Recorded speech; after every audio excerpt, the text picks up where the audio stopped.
So if you can hear us on Facebook, let us know. Because people are saying, I have no idea what you showed on your phone. Because I swear somebody messes with this stuff because there was a certain thing that was muted and now it's not. So we're good. Okay. Now we have sound on Facebook. We are totally screwing with you right now.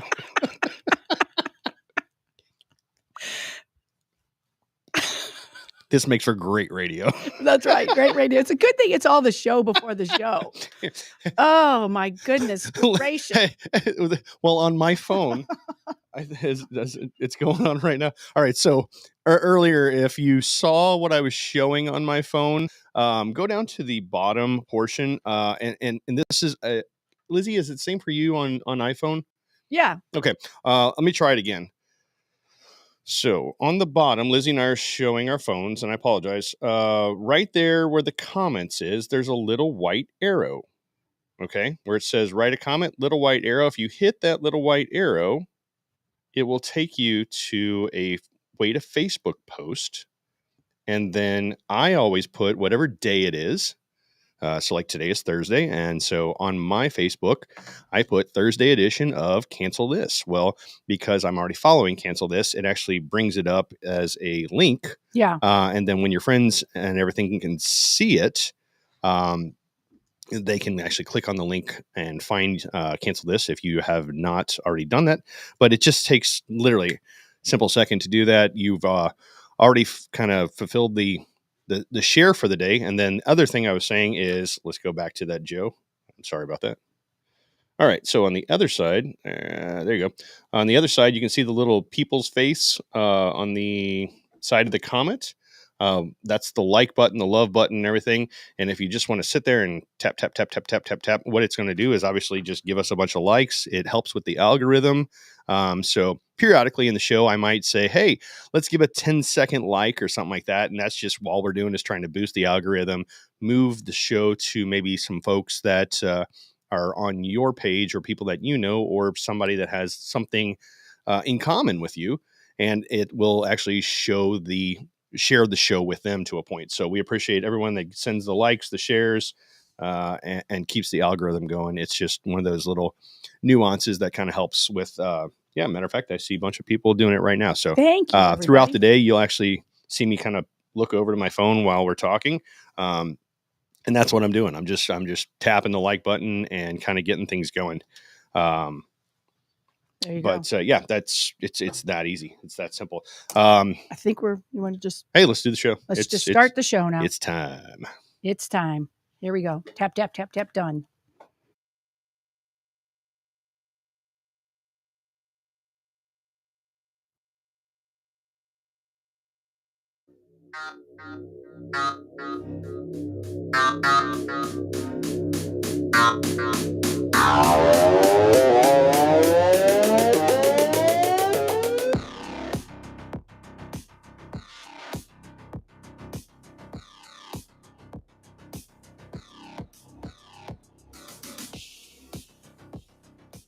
Good morning. Happy Thursday. This is Derek Pratt filling in for Vic Faust, along with the wonderful and awesome Lizzie Sparks and Pro Joe on the ones and twos, making sure that we look good.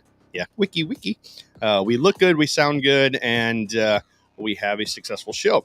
Got a lot to talk about today. A lot of crazy things going on, which is for sure nothing unusual. Yeah. And since I'm here, yes, it is that fun segment that we try to do. And Joe and I were talking yesterday, and I think we have came up with a really interesting. Interesting. You want to say interesting? I like it. You talking about the name? The name, yeah, the name of the segment. I love it. Yeah. So, yeah. So it's called Cancel This Top Picks. Love it. And I love it. We need the audience participation, all of our listeners and our friends to be part of it. It's so fun. Donna loves the shirt. Donna, you can get this shirt on Cancel This merch page. You sure can. Along with the hat, and I have some other things going. We're looking at possibly trying to do something maybe for a Black Friday deal, maybe a shirt, hat, tumbler combo. I don't know.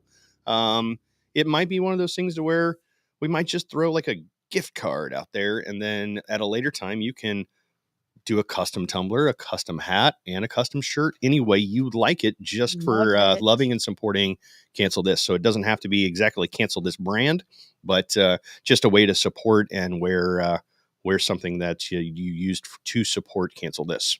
Absolutely. So before we get started, let's talk about our advertisers. Yesterday was, we call it usually Weed Wednesday. We had Route 66 Ham and who was the other gentleman? I apologize. I'm bad with names.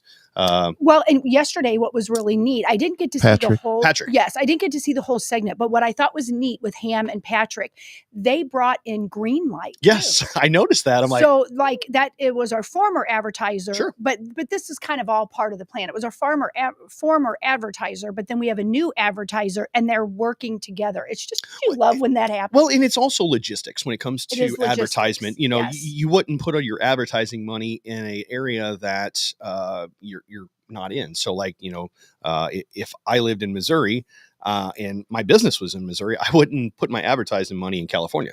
Correct. It just makes sense. It makes sense. Correct. And Route 66, a lot of our listeners that are local, we have listeners everywhere. But if they're local, they primarily are in the red areas, and Route 66 has several in the area. Sure. Where Greenlight has it more. It's in the urban areas. Yeah, in the urban areas. Yeah. And you know what? I wish more urban people would watch us, but for some reason they don't. Yeah, you know, it's one of those things. We need to reach out to them and find something that which gets those. Also, is it Ostara or Ostera? I think it's Ostara. Ostara, the Ostara cannabis, and I believe they were talking about the Cubanos. I believe Vic has some friends that like the blunts. So they have wonderful flower.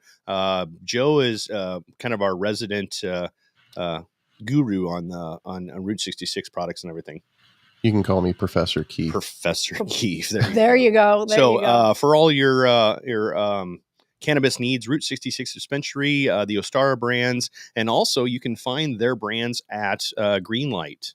So if you're in the area of a Greenlight and you want to use partake in some of the Ostara brands or anything, please support them. Let them know that you heard about them on Cancel This. Also, we are here in the lovely studio at Strategic Air Services.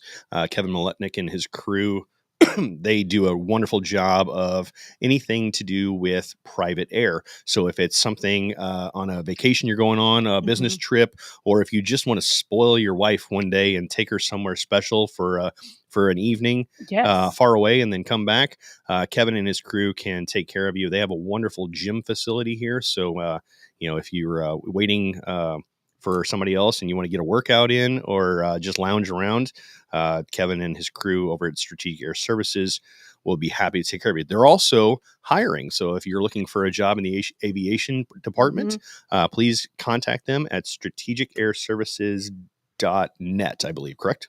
Yes. .net. Was it WeQuip? WeQuip. Yeah, that is a really I'm still trying to learn concept. WeQuip, but it's a company that you can rent. Yeah, you can rent. So like we have a cornhole set here at Cancel This. Maybe we should put a cornhole and maybe Vic Faust along with it. I think so. I think, you know what, he's not here. So we should just say we're going to put himself on WeQuip, and then I'm going to rent Vic out. Yeah, you rent Vic out for the day. That would be You want to make great. some extra money? Rent out your lawnmower. Yeah, as I say, you could your rent lawnmower, your your weed out. eater. How about Vic behind the lawnmower? There you go. Rent Vic mowing your He'll lawn. mow your lawn. Hey, Okay, I got one better. I have a zero-turn lawnmower. You can rent my zero-turn lawnmower with Vic on it. Oh, wouldn't that be great? With Vic on it. In a Speedo. In a Speedo. An American flag Speedo. There you go. Absolutely. Absolutely. I'm all for that. Vic's probably listening going, what the hell are they doing? But he knows what he's in for. He knows what happens. But yeah, check out WeQuip for those needs where you maybe if your neighbor borrowed something from you and you have not got it back yet, you might have to rent it back. You know, Aaron's saying that prostitution is illegal. Well, I'm not saying it's exactly that we're going to. He is man meat. Hey, now that's you taking it to a different level, bud. When nobody said anything about the all Vic's going to do is just cut your lawn. Vic's not going to sell sex. He's mowing your lawn. He's mowing your lawn, and that is not. Yeah, I never said Vic was going to. That isn't even figuratively. That is literally. Yeah, he can literally mow your lawn. And you know what? What do you think is a fair price for that? I mean, because Vic is. I don't know. my Pretty bougie. I tell you what, my lawnmower is pretty expensive. So, Okay, so I mean, you know. good, you can imagine what that is. I'll come and do it for about half the price. Aaron says a pineapple thong. Wow, Oh, that works. We're Well, really that's like like typical. We're getting off. So Haven. check out Equip, one of our sponsors. Tell them that I believe there's a code you can put cancel this in, or yes, there okay. is. Yes. So code cancel this on WeQuip. Also, we have solar STL sorry. As Solar City STL, for all your solar needs. I do have solar on my house. It is becoming pretty popular in the St. Louis area, especially with the rise of electric. So if solar is something for you and you get a lot of sunlight on your roof during the day, check out Solar City STL. They will give you, you can talk to them and they will give you an idea if solar works for you. So we appreciate them. Tell them that you saw them on Cancel This also. Yes, sorry, they were here yesterday, the Strix. So I love them.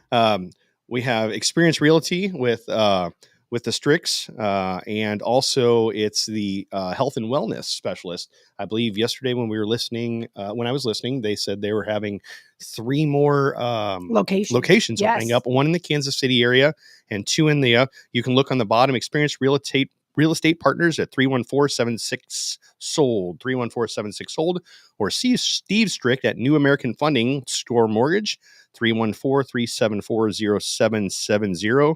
And you can find them at New Age Health Wellness for the Strix. So we appreciate all of their support with the show and always enjoy them on a Wednesday. And then I believe last but not least, we have Complete Auto Body and Repair. Yes.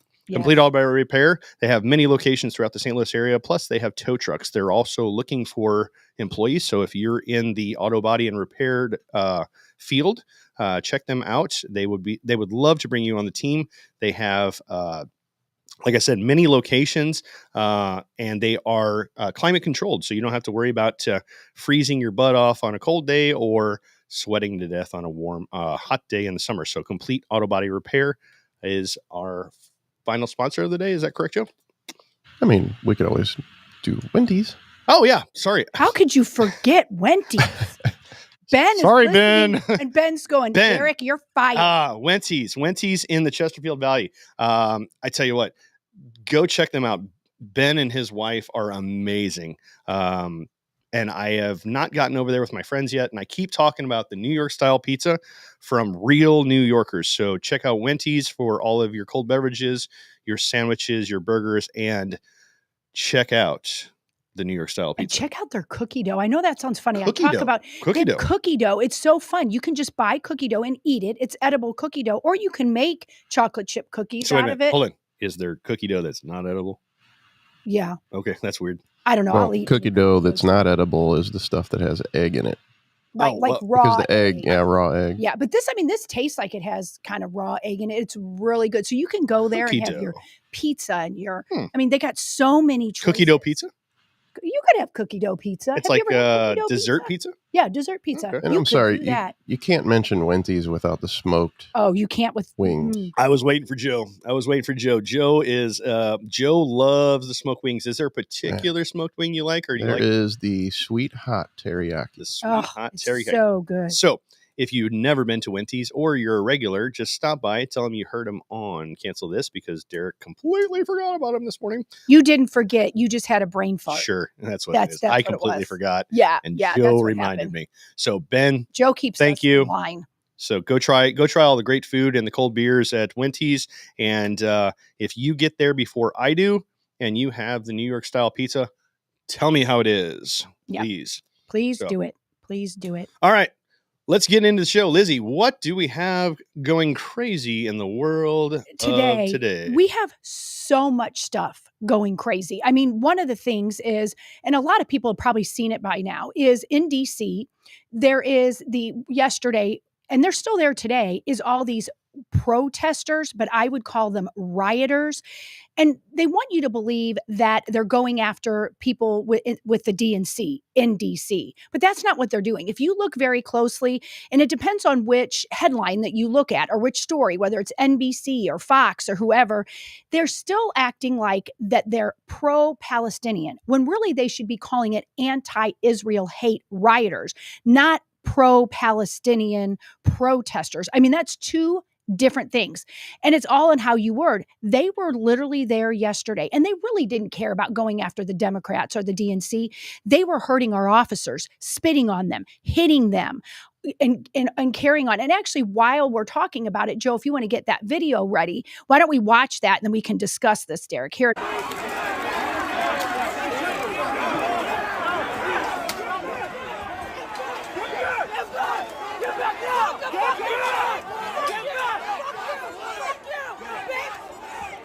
Get back, guys!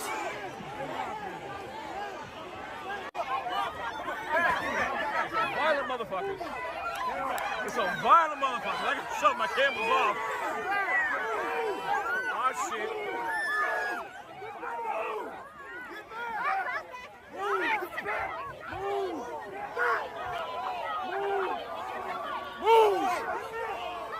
I'd pay anything for that guy to say, "Move, bitch, get out the way." Right. Well, when the one girl said, hey there, move, bitch, to the police officer, it was a lady saying it to a guy. And I would have had a really hard time if I was a police officer not just slapping her. Is that when you take your badge off and go, whack? Whack.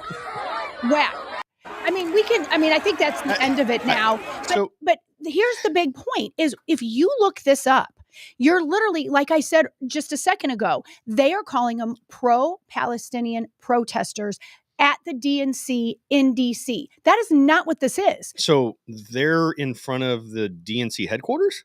Well, they're in DC. Yes, right there. Because if they were at the Capitol building, that would look like an insurrection to me. Well, that still looks like an insurrection to me anyway, because it's in DC. Well, it just looks like a shitty mosh pitch.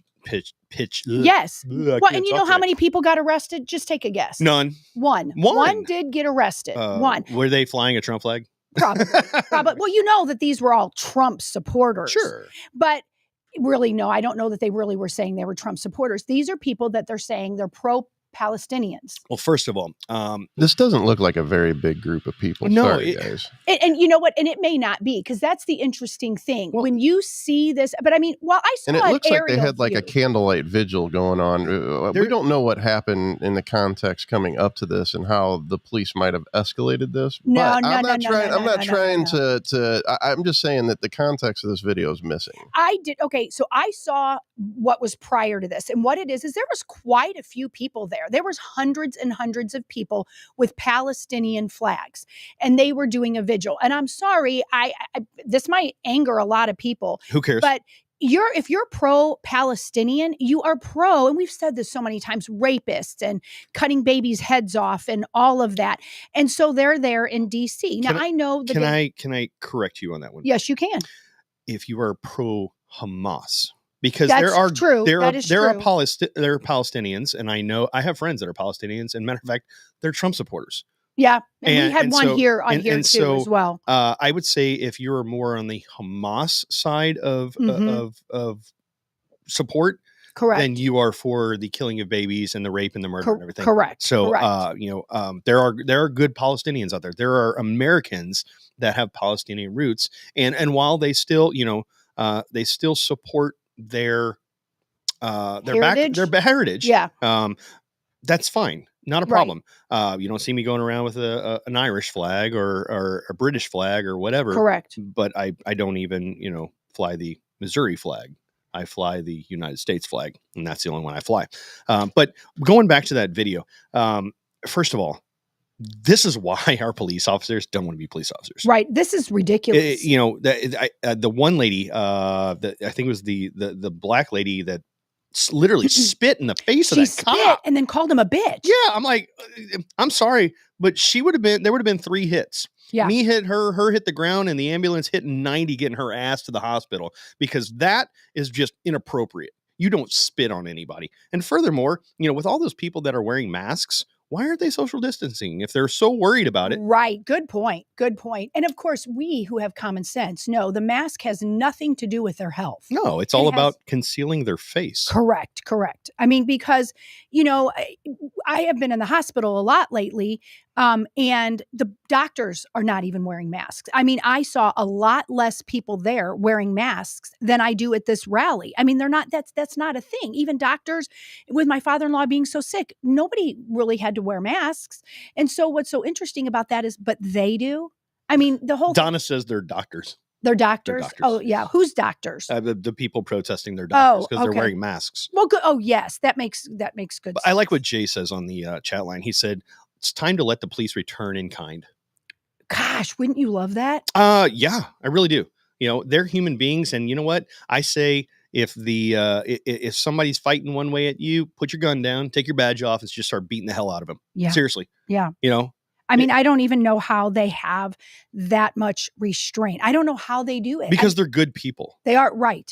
They are because good people. they're, I'm going to probably go on a limb here, because their mom and dad or their parent or grandparent raised them to be good people. Right. And the fact that they chose a career of service, Mhm. we always talk about in certain situations, these people are our heroes. And when people talk about heroes, it's always, oh, the movie actor and this guy and the comedian. And speaking of comedian, later on the cancel this edition, today we're going to be doing the top picks. We're going to be doing favorite comedians. So think about that for later. But whenever they say heroes, they always talk about, these people that are actors, unattainable. You will never meet them in your life in case you run into them at one point. But every day I run into 10 police officers. Yes, me too. 6 or 7 firefighters. I mean, hell, you can probably see 1 or 2 police officers at your local gas station. And you know what? Walk up to them and say, "Hey, thank you." Yeah, just a simple thank you. I pay for and they're so humble about it. I will just jump in front of one of them, and especially in this day and age, I will pay for whatever they're eating or whatever. Yeah. I mean, and most of them don't want you to do that, but I do it anyway. Well, I know at the gas stations they always get their coffee and their soda for free, but you know what? If they're getting a donut or donut cop donut, yeah. If they're in their own car, well, yeah. If they're in their own car, they're paying for their own gas. But if they have a police car, then they're not paying for their right. gas. But I mean, I'm just talking. I've seen them where an officer is behind me in McDonald's or whatever, and I'll make sure that I try to. If I have the money at the time, I'll try to make sure I pay for their lunch. Just something simple to thank them, because unfortunately it's a thankless job. You just saw the video. It is a thankless job. Yes. Because somebody's just going to spit at you in your face because you're doing your job. Well, and there's so much more crime these days. There's so much more crime. There's crime in your cities. There's crime in your counties. There's crime everywhere. And it's getting worse. Some people said, oh, no, it's not. It's just due to social media that we're noticing it.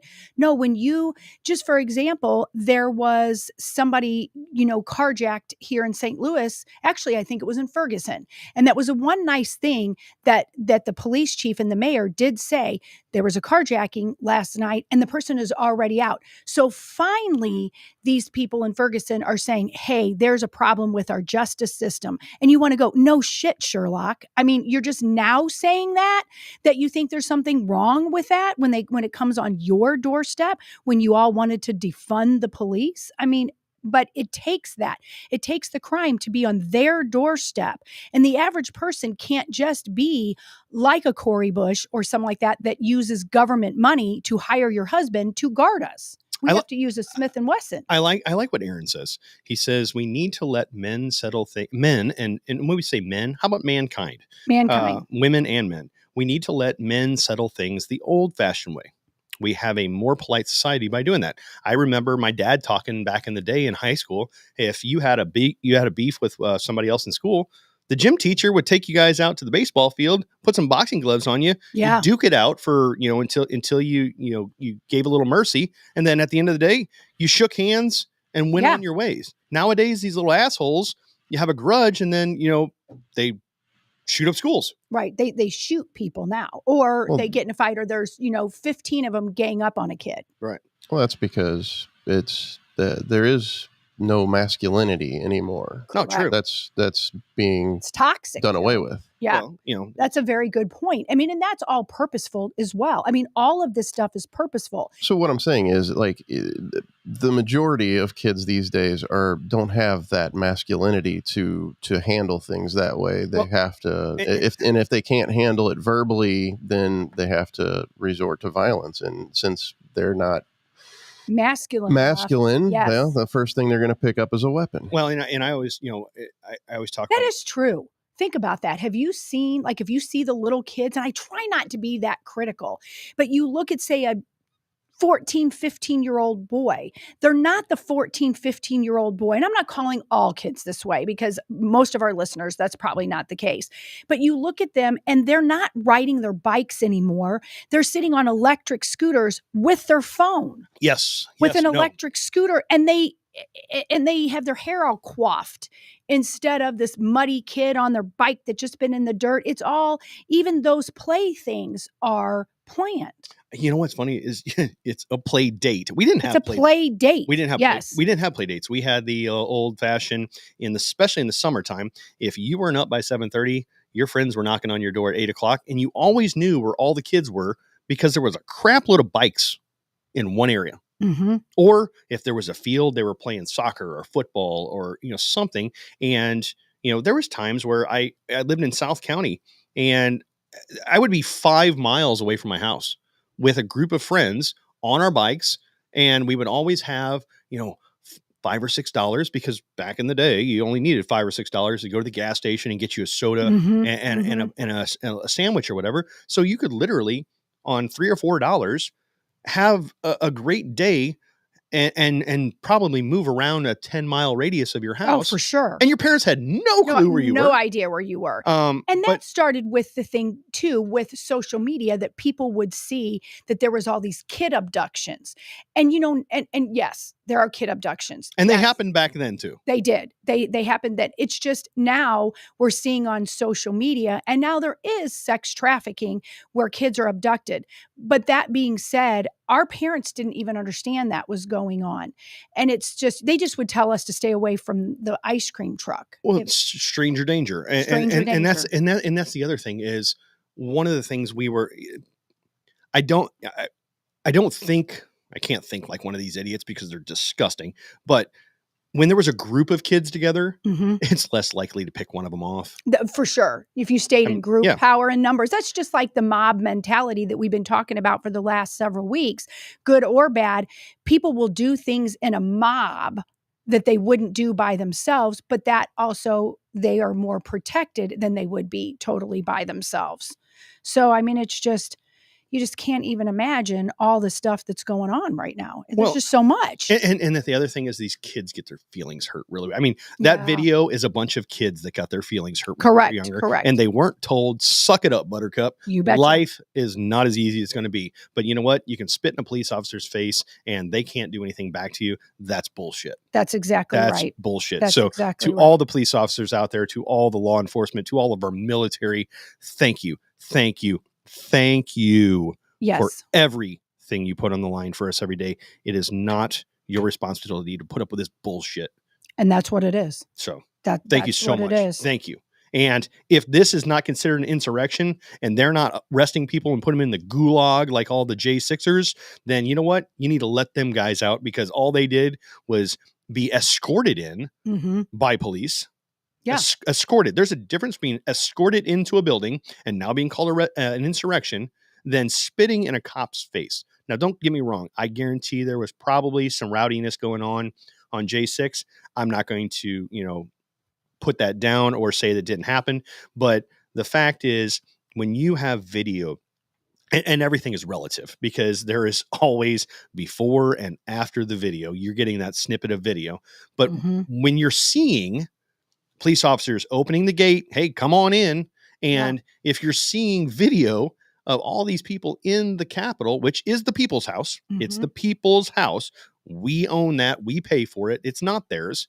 And, what's the worst thing that probably happened is they were looting a little bit, Right. took a piece of, the speaker stand. That was hilarious. That was, and most of the people that did that, you probably by now have heard about the ghost buses. Have you heard about the ghost buses? No, I don't think so. Okay, so what the ghost buses are, that particular day, and I knew it that day because we have some inside friends that are there, and they were telling us they didn't call them ghost buses, but they were saying they were moving them in. And basically, what a ghost bus is they had the alphabet soup people on them, FBI, CIA, all of that. And that particular day, Nancy Pelosi, who did not have the National Guard come, but Mike Pence was in on this. And if he acts like he's Mr. Innocent, he's absolutely not. He knew those buses were come. He was part of this. Sure. And I don't know why Mike Pence was part of it. I hear and I see that he's been part of the deep state all this time. I hear even more nefarious things about him. And it's not that I don't believe it. It's just your brain can't go to, how can you be that mean? It's all about the money. It is all about the money. And money changed hands. But right now in Senate and in Congress, they are going after the Democrats and talking to them about these ghost buses, and they keep getting shut down and shut down and shut down, that they're not allowed to talk about the ghost buses. But there's video that is circulating now showing that our alphabet soup people got off of those buses. And when she's saying alphabet soup, she's not talking about the Rainbow Coalition. No, I'm not. She's talking about the 3-letter CIA, FBI. Yes. Yes. All of those. Correct. So, that's the other alphabet soup. That's exactly right. And they were on these buses. And of course, there was other buses that Antifa and all of them were at. Sure. And I'm just thrilled, though. I don't know that anything will ever happen, but I'm very encouraged, even though we're seeing these people get by with it. The proof comes out. We're seeing them get by with it. You know what? However you want to look at it, light is being shed on them. A big old flashlight is being shed on these cockroaches, and they can only hide so much. Well, and that's the other thing. Locally here in St. Louis, we had you want to call it a protest or whatever the hell it was. It was on one of the big major. It wasn't on the major highway, but it was on one of the major streets in our area where there was pro-Palestinian protests in the middle of a heavily trafficked street road. Yes. In rush hour. Uh-huh. And I'm sorry, folks, that is impeding traffic. And I believe the police officers in that area, they arrested people for, impeding traffic. Mm-hmm. But at that, I'm not all about the violence, folks. But again, if you're in that area and you have people around your car and all the rest of that gas pedal is on the right side of your car. Yes, it is. You go. Yes. And so many people don't do that. And I know that they're afraid of repercussions should they run over Antifa or BLM or whoever these paid actors are. But if you're a fear for your life, they need to get the hell out of the way. And I told my kids, there is a gas pedal for a reason. Put your foot on it and go. Yep. Because they could really hurt you. You hit the brake for a kid, but you hit the gas pedal for a protester any day. Absolutely. Absolutely. So what else we got going on? Well, I know with all the oh my gosh, we got so much. Did you see the other day the whole bit? And I think I would love to hear our listeners' point of view on this. So Candace Owens is in a kind of a fight now with Ben Shapiro. And so we have and it's really interesting. I've seen some snippets of this. Yes. I haven't watched the whole thing, but yes. And like Ben Shapiro, let's play a little bit of the clip, Joe, if you can get that up, that she was on Tucker Carlson talking a little bit about it. And I know a lot of our listeners love Candace Owens, but then I know a lot of our listeners love Ben Shapiro. I like them both, but you know what? I take them with a grain of salt sometimes. I take them both because I've met Candace. And anyway, let's look at the clip and then we'll talk about this. Thank you for having me. By the way, you're about to have another descendant. Actually, yeah, 40 weeks, but I was not missing this. I was so excited. I'm honored to be here. Well, so it's a little weird to see yourself. Look, we all get things wrong. I certainly have gotten a lot of things wrong. I think it's fair to be attacked for getting it wrong. But if you get it right, and it's proven that you got it right, and in 3 instances it has been proven that you did on the biggest issues of the day, shouldn't the people who attacked you apologize? And shouldn't someone at least point out, hey, Candace Owens was right about that? No, I think what tends to happen is they have too much ego and they're too proud and they want to sort of move on and pretend that they weren't as radical as they were in their Yes. stances and calling you a grandma killer, if you wanted to go out the door and get groceries or if you wanted to maybe see your grandma because grandma shouldn't be dying alone even if she is Yes. dying. So it takes a tremendous amount of humility to admit that you were wrong. People prefer to then pretend the internet will forget and just that they had more nuance than they did on the issue of the day, which is fine with me. I'm I totally mean, fine it's with one thing that. not to admit you're wrong. I understand it's difficult to do that. I have to force myself. But to attack other people for being right and then apologize for it does seem immoral. It is immoral. And when we're living in an environment where there is a lot of media immorality, people would rather you parrot certain talking points rather than have a meaningful discussion and a meaningful dialogue. And they don't accept it. And at the moment that they start to censor speech and they start talking, calling you names, like calling you a grandma killer, calling you a pro-Putin puppet, it's because they don't actually believe what they're saying. It just, these are ad hominem attacks to dissuade from having an actual debate. And there always should be an actual debate on every Right. issue. And when they never explain what you got wrong, they don't call it wrong, they call it disinformation, which suggests it could be right. That's usually a tell. And speaking of, so I was out of the country yesterday and didn't have adequate internet access on the plane to really follow this. And I don't understand the context exactly, but the internet was dominated yesterday by video of Ben Shapiro, who you work with at the Daily Wire, I think it's fair to say, attacking you. Here's the video. I just want to get your reaction to it. Yes, the question was about Candace Owens. I think her behavior during this has been disgraceful. Without a doubt. I can't know that. Yeah, I mean, she still works for my company. I think she's been absolutely disgraceful. I think that her faux sophistication on these particular issues has been ridiculous. It's not faux sophistication, it's ridiculous. Everybody can see the moves that she's making and the things that she's saying, and I find them disreputable. We So can maybe cut we it should off play the right. video here. Yeah, we can cut it off right there and maybe we'll pick it back up in a little bit. Here's my take on this. Sure. And you tell me what your take is on this. And our listeners are already, which true to form, which I love about our listeners. Our listeners were already there before that video started. They were, and they are already very big opinions, some for her, some for him. And when I heard both and I broke it all down and saw what they were saying, Candace Owens right now is who I like on some things, who I don't like on some other things. She feels that Ben Shapiro has really ripped her for stances on the cupcake, Ukraine, Israel, all of that. And then Ben Shapiro was going back and he actually quotes as saying, Candace, if you feel that taking money from the Daily Wire, which she works with him, and basically he's one of the owners, if not the owner of the Daily Wire. Correct. And so it says, Candace, if you feel that way, taking money from the Daily Wire somehow comes between you and God, by all means quit. So they're in a really big battle. And the bigger picture is here. I think she was really making some comments that if you are Jewish would sound very anti-Semitic. Now, she was right about the cupcakes. Ben Shapiro was wrong about the cupcake. And then about Ukraine, they both had stances that you could agree with or not agree with it. But the whole bottom line is this. When you're a conservative, it goes back to, again, we don't back each other up. And there's a lot more arguing. Now, that's good that we don't always agree and that we're not always lockstep and we have freedom of speech. But at the same thing, these people for quite a while looked as beacons in the dark to us so that we had someone we could go to and listen. And now they're arguing and attacking each other. What's that old saying? I believe Rahm Emanuel said it back in the day. There's no bad publicity or there's no bad situation that you can't get something good out of. So here's my take on this one.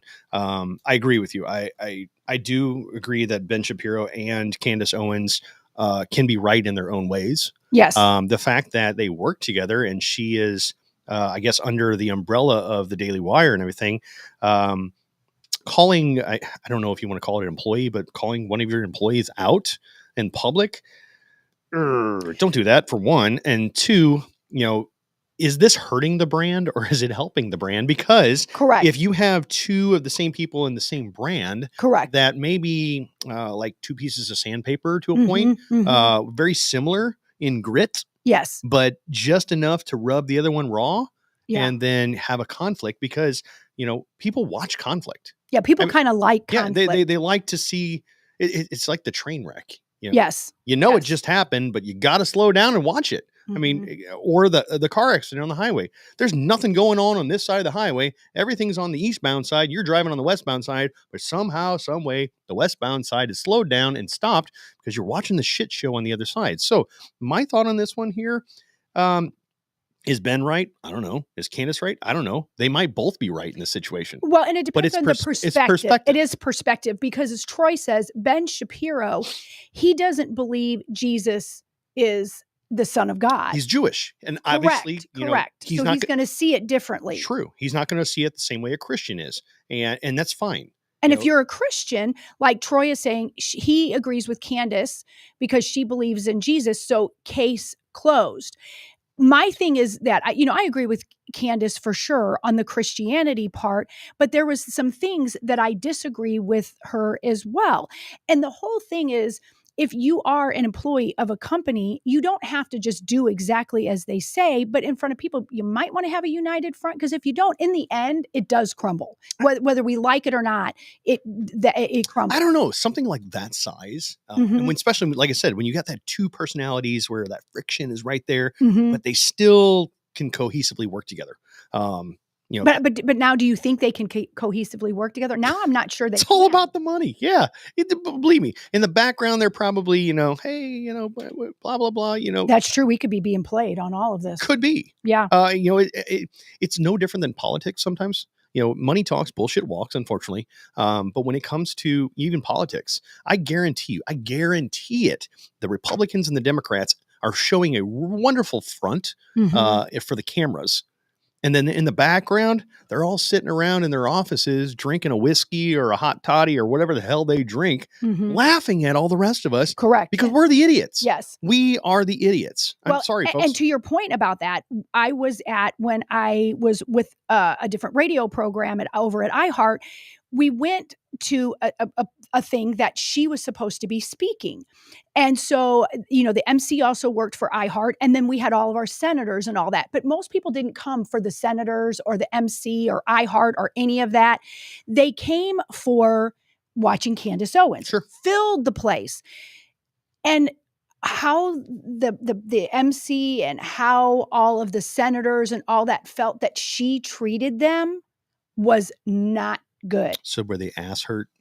I think so. Oh, because I think so. Because they didn't get their 12 seconds of fame? I don't know. But when she got there, she did her little talk, which was supposed to be an hour, and it was about 20 minutes. And I liked what she said. I really did. Sometimes you don't need an hour to do it. Correct. And she did a great job. And I just was sitting in the audience. And then when she left, everybody that she had been talking with backstage or whatever was like, what the hell was just that? Like, they were really upset with her because she didn't give them the time of day.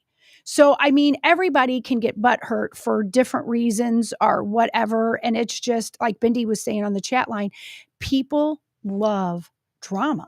They just love it. And we like to watch a train wreck. Yeah. Yeah. Pretty much. People like it. Don't get me wrong. The shit show is a lot better than just watching the everyday life. Yeah, isn't really that the truth? Well, yeah.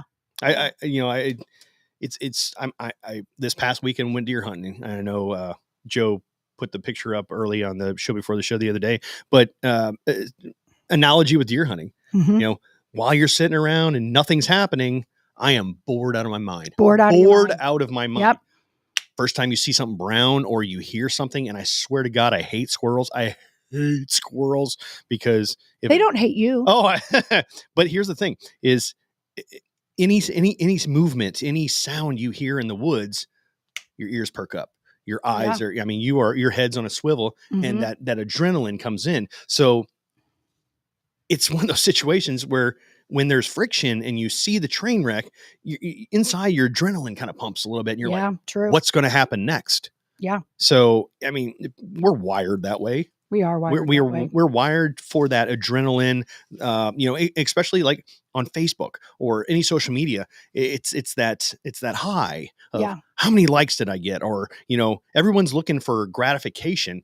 And you know what, folks, if we just step back and kind of just did our own thing sometimes, all the rest of this is it's just bullshit. Right. It's bullshit. It really is really inane, the things Yeah. that we get all up in an uproar, and then even like if you're watching a TV show and you get all up in it, an hour after the show, you don't really care. Nope.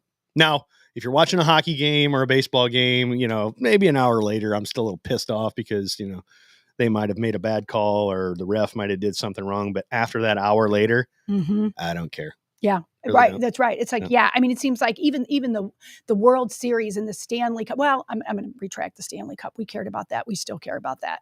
But other things, we don't care about it as much. Well, it is. It's everything's relative. Everything is relative. So as for the Candace Owens, Ben Shapiro thing, we're probably, and you're right. I never even looked at that angle. We're probably getting played. Yeah. We're probably getting played. You know what? Because we could do that too, Derek. We could, No, on the day. There's no way in hell we could do that.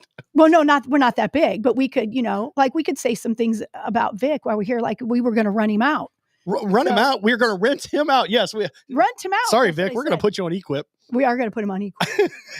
So, and he's not here. Hey, Joe, we need a good picture, and I'll get a picture of my lawnmower, and maybe we can put Vic on the. Vic, if you're listening, you're going to be an Equip pretty soon. I'll get a picture of I'll get a picture from Greg that he superimposes him on some other dude. Let's do it. We're really going to do it. And then folks, if you're in the St. Charles County area and you need your leaves chopped up, especially if you have about a half an acre. St. Louis, Jefferson County. Half an acre. As I say, I have a big lawnmower, so you need a big lawn. We'll say an hour away. Vic is probably, what the hell are they doing right now? Yeah, but he's a pretty good sport about stuff. We say so much stuff. It's so fun. But you know what? Payback's a bitch because who knows what he's going to say about us tomorrow. It'll be fun. Yeah. I love it. It is a free-for-all Friday. We're just starting it a little early. Yeah, we are. Speaking of a free-for-all, Nikki Haley. Okay, so let's talk about Nikki Haley for a minute. Okay, I don't really like her word coming out my mouth because she just loves war. There's Eric never Johnson been a loves war. her too, doesn't he? You know what he did until Vic and I just chastised. Well, he might secretly still really like that's her. okay. You know what? It is okay. Yeah. But if he really looks down, Eric doesn't like Nikki Haley. Eric is, more of a lover than a fighter, and he's so fun, and he doesn't want Nikki Haley to bring war to his house. I'll be honest with you. I love listening to Eric on Fridays. I do too. And Eric is a very astute thinker. He's very smart, very astute thinker. Yeah, he plays the devil's advocate, but you only have to be around him 5 minutes and understand really how smart he is. Well, and that's the beauty of it is he can grab that question. Mm-hmm. If you're saying something about, this shirt is black and gray. Yeah. He can look at you and go, but is it? And then break it down and break it down why. Yeah. Yeah. So, and the thing is sometimes we need more of an Eric Johnson in the world when it comes to thought process in everyday life. So I agree. Yeah. Nikki Haley, go ahead. Okay. So Nikki Haley, and I would say this even if Eric was here, that we have a clip of how she really kind of respected and loves, get a load of this, Hillary freaking Clinton. So is anyone surprised? Anyway, no, I'm not surprised, but I mean, do we have could you play? What happens? He comes out of the gate, he hits the female chair of the party, he hits the female anchor on the platform, and then he hits me. And I'm not saying anything. I ain't saying, I'm just saying. But he might have a girl problem. I'm just saying he might have a girl problem. What happens? He comes out of the gate. So one question. Who is he? I don't know. That's the first question. Who is he? Mm-hmm. Because I don't know if you heard this one, but there is a little bit of problems going on with the former Speaker of the House being accused of hitting or bumping or elbowing. Right. Right. Bumping. And I'm all about Kevin McCarthy being ousted. I am, because he didn't do his stuff. But come on with the bumping and the hitting. I mean, give me a break with that stuff. Did you see? I did see that. I did too. And it was he said that you bumped him with his elbow. Have you ever seen the halls of Congress? It's like ants and roaches. I mean, you can't, if you just go like this, you're going to hit 2 people. Correct. And really, if you're that butthurt because somebody might have accidentally done this or Yes. whatever. Well, that goes to Joe's point. The guy, whoever's saying that, has no masculinity. No, not at all. Not at all. Just suck it up, like we do in St. Louis. Go, oops. Well, he's saying that he was one of the ones that, of course, wanted to oust him. And so Kevin McCarthy is being said, well, because he wanted to oust him, then he just elbowed him down the hall. Grow up. So, back to Nikki Haley. What is her bitch? I mean, really? What is she? I think I played the wrong clip. There was 2 Nikki Haley clips, and I mean, she looks horrible. This is she the one looks where, horrible in both of them. Yeah, well, this is the one where she talks about Clinton. There you go. I often say that the reason I got into politics was because of Hillary Clinton. Hillary Clinton, you write about her being a big inspiration for you. I went with my friend Eleanor Kitzman to a firm and leadership program where Hillary Clinton was speaking. And I walked out of there and I said, I'm running for office. It often takes a woman to get the job done. Just saying, sometimes it takes a woman. I often say that the reason I got into politics was because of Hillary Clinton. Well, there you go. And was Hillary a Republican at one point in time? No. Well, not even? Well, she's always been the feminist type. So she looks more manly than most men. Yeah, she does.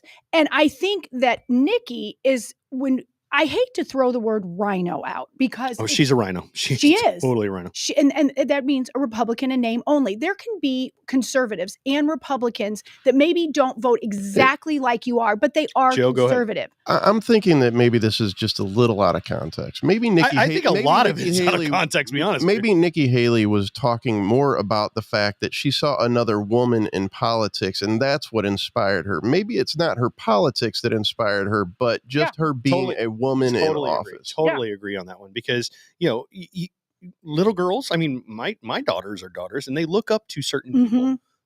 So yeah, I mean, I can see that. Totally. I can see that too. A lot of things that we see are taken out of context. I'd say 90% of what I see is out of context. Very it's much so. All to angle whatever it is. However, I think whoever edited that video wanted you to have the context that you got from it. However, if you look a little deeper and you see that the way that it's edited and cut, the way that it's cut, you can kind of tell that it was a little forced. And ladies and gentlemen, that's why we have Pro Joe here. Exactly. He is excellent at breaking down different videos, different things. Like he has that eye that you can pull, you can pull the bullshit right out quickly. Yeah, and I agree with you. It's great.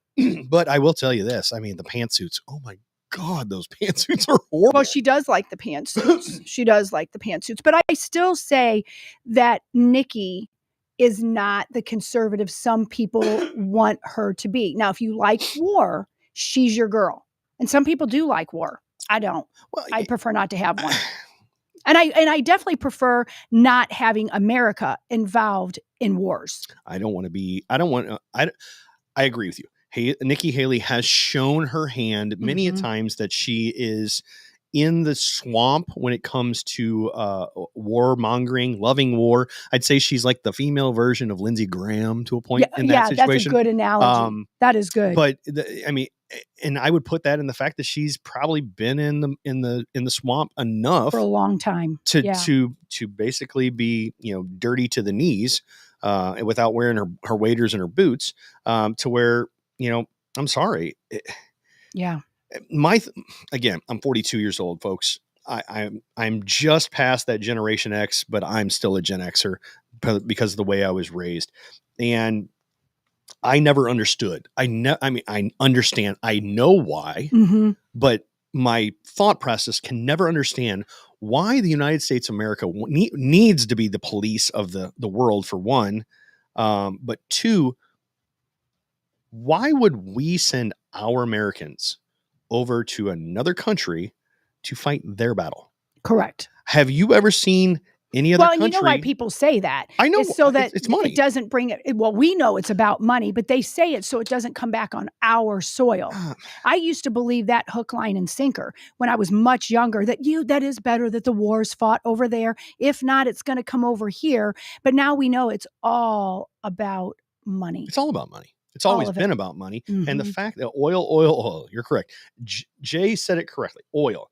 Everywhere we go, for the most part, everywhere we go, except for World War I, World War II, But I guarantee that had something to do with money too. Yes. I guarantee there was something to do with money. But anything in the Middle East, it's all about money and oil. Mm-hmm. Yeah. It really is. So hey, politicians, if you have a half a brain in your head, keep our ladies and gentlemen in the military here. Yeah. I mean, I guess it's fine to have a base because you have to have strategic partners and places. I get that. I do understand but that. Stop putting our boys and girls in harm's way for nothing. Right. If it's lining your pockets because our boys and girls are in harm's way, Mm-hmm. and we have the flag of the 13 over here. Yeah, we have it here to remind us every day. Please, if you're a politician and you want to say, well, we need to fight this battle when bullshit. Mm-hmm. Bullshit. I tell you what, you grab a gun yourself. I don't care how old you are. If you think that we need to go to war, you grab the gun and you lead them into battle. Right. And if you're not willing to send your sons and daughters, mm-hmm. or you're not willing to do it yourself, shut up. Yeah. Then shut be quiet. up. And be quiet. And this whole thing with the wars that we've been having going on since Donald Trump hasn't been in office, of course, we've talked about Ukraine and Russia to nauseum. And now we're talking about Hamas and Israel right now. And that is still current of what's going on. But it's like we have hostages over there. We have hostages, and 249. And we need to be worrying about getting them back. And those are Americans. Yes. American hostages. And I guarantee you, if Donald Trump was our president in charge. Yes. I say that, because my conspiracy still says he's probably in charge anyway. But here's, I wish you were right about that. I do. I wish you were right, but I'm not seeing enough evidence. I tell myself that way I don't lose my mind. I think about that's Joe why Biden. a lot of people do. A lot of people try to tell us that Donald Trump is still in charge of the military and all of that. And I wish that was true. But if that was the case, Donald Trump is not doing a good job. Yeah, you make a good point. So, technically, if he's in charge of then our he's doing a bad job. So it's got to be the whole Biden-Obama regime. It cannot be Donald Trump because it completely changed after that. And going back to the Jewish, we have a clip, I believe, Joe, of Jewish family members. They're talking about their hostages, and they're also telling us Americans they're coming for you. So this is not only for Israel, not only for the Jewish community. This is a wake-up call for all of you here, all of America, all of Europe. You are next. You are next. I'm not shocked. Yeah. Not. You are next. I mean, that's what it is. It's basically, there's family members that we're talking in this video. It's just a short clip, but if you see the whole clip, they have family members that are being held hostage right now. Hey, Lizzie, I got a question. Yeah. Honest. In your opinion, do you think those hostages are still alive? No. I don't either. I think there might be one or two, and that's it. As I say, the majority of them, I don't think. Yeah. They might have that one or two that, we call them bait. Yes. To keep the narrative going. I agree. But I'm sorry for the families. I really am. I do too. It's just tragic. It really is. First of all, if it was that important to our commander in chief, he'd be doing something about it. Well, and absolutely. And Donna was saying U.S. is on high alert. We are on high alert. And why? Why are we on high alert? I mean, I do think we are a sitting duck here with all the cells that are sitting here. And there's so many people in America that are just just walking around with their latte and don't even understand why we're on high alert. I mean, we know being here at Strategic Air Services, it's been more than once. Our airport, we're in an airport hangar. For anybody that doesn't know that, our show is in an airport hangar in the St. Louis metropolitan area. And sometimes we'll get alerted during our show that, the airport's on high alert. Yeah, Kevin came in that one day. Yeah, he did. And it's been more than once. And most people don't even think it's a big deal, but I think maybe it isn't. Maybe we're being scared unnecessarily, but I mean, come on, we have terror cells right here in our country now. Easily. And it's from all over the world. Yeah. The UN, folks, be careful about the UN. Yeah. Because the UN actually owns property in the United States of America, mm-hmm. and it is considered sovereign Yes. UN sovereign property. And the fact that they run that show, and at some point, I think the UN is going to be a thorn in our side. Mm-hmm. Just like I have something in my foot right now. Something in your foot. I got something in my foot. But, well, I think we should probably play the game. But before that, just to get us in a really good mood before that, we have a video clip that Laura Trump had. Have you seen it?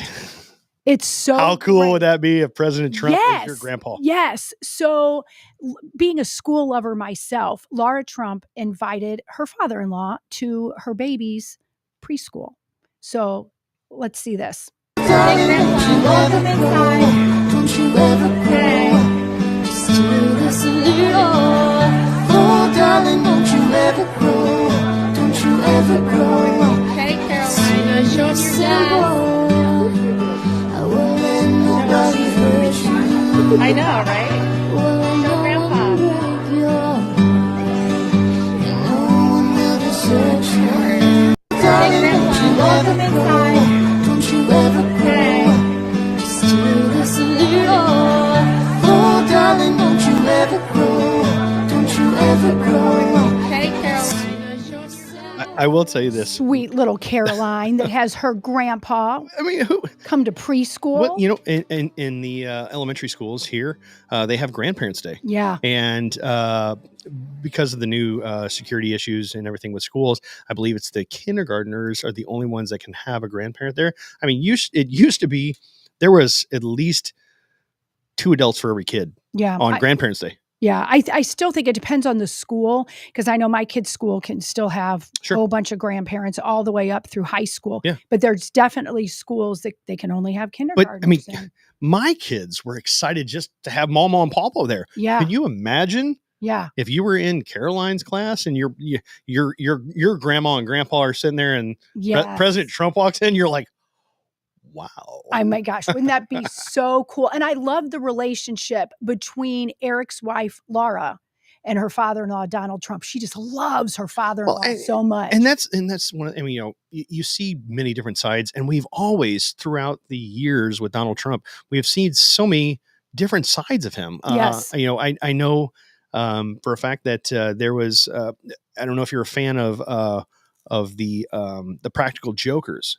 You ever watch that on True TV? It was the four comedians and everything. Yeah, love that show. Yeah. You know, so I you know, one of the things that really stood out as another side of Donald Trump was they had a deal to where Donald Trump was the person on the show with him that day, and the 4 of them had to compete to sell Donald Trump a luxury car.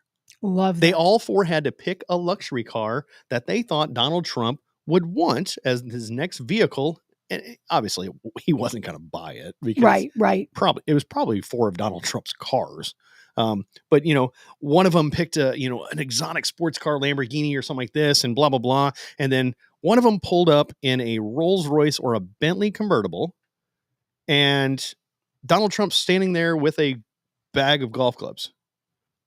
Uh-huh. So the beauty of it is he looked at it, he goes, well, boys, he goes, and this was, and it was a kind of a tie into the Apprentice. So he took them all, you know, after they all showed him their different vehicle that they brought, he took them all up to the boardroom.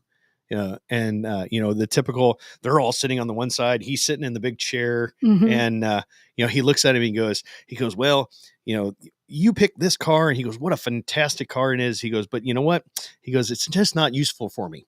You're fired. And he went down the line and fired 3 of them. And he goes, the reason I picked your car is because I can put golf clubs in the trunk. Yeah, that makes sense. I could see him. He would need his golf cart. Sure. So, you know, the different, you know, people say, oh, Donald Trump is not the statesman. He's not presidential. I don't care. Okay, whatever. A lot of people do, though, but I don't. I just want the results that affect my life, my children's life, my family's life, my friend's life.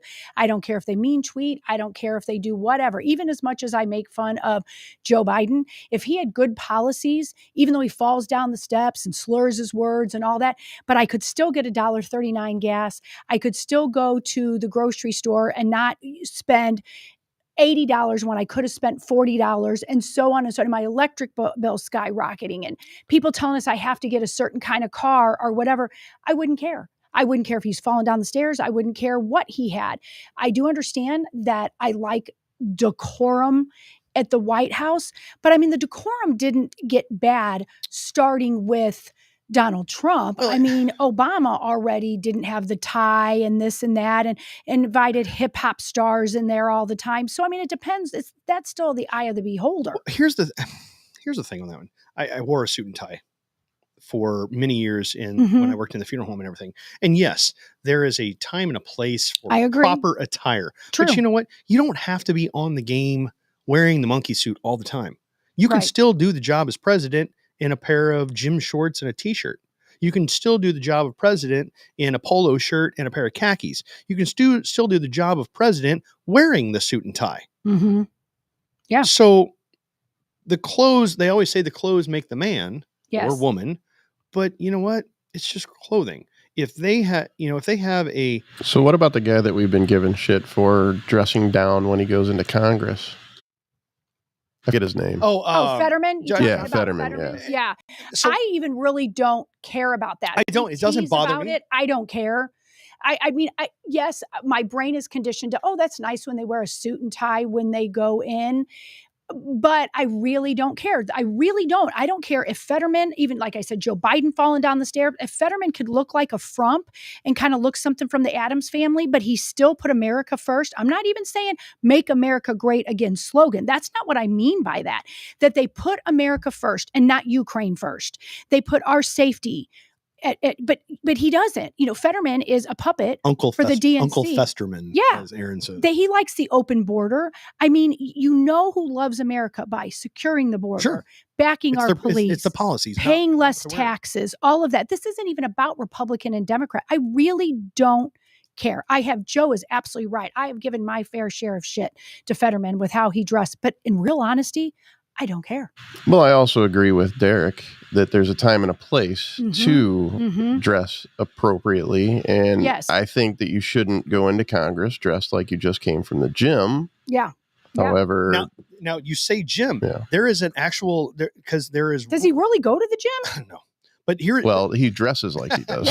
Yeah. But here's, like Joe said, there is a certain decorum in the Congress. I believe there's a rule that says you have to wear certain type of attire, because obviously while they were still voting in a Speaker of the House, there was people wearing basically whatever they want and stuff that they weren't technically allowed to wear on the floor of Congress. But I've heard of when they do a vote, there might have been a congressman or a senator that was in the gym and they called for a vote, and they had to be there within a certain period of time. That congressman or senator had to literally change clothing to go put the vote in while they were working out or doing whatever they were doing. So in that situation, I get it. But if you really think about it, they don't need to be wearing suits. They need to be wearing NASCAR track suits with all of the different companies and everything that is basically purchased them. Right. Yeah. Wouldn't you love I would that? love to see that. To come in that they have to put their donors here and their lobbyists and say, because that tells you show your freak what flag. They're going show to your do. freak flag, because you know what? That's just one step closer to Idiocracy, though. I can see this, and it looks like the movie Idiocracy. I don't know. Oh, for sure. That's never going to happen. But wouldn't you love that they walk in with who their donors are? Unless you're Donald Trump, everyone has one. And even Donald Trump takes donations, but he doesn't really have to do it like everyone else does. So he won't take a donor and then do it just because that's what they said. And that's why he still resonates with everybody. But could you really see that? You know how like at the end of a NASCAR race, I'd like to thank Pennzoil and all the rest of these. Can you see? You got people dumping champagne on them. Would that be great?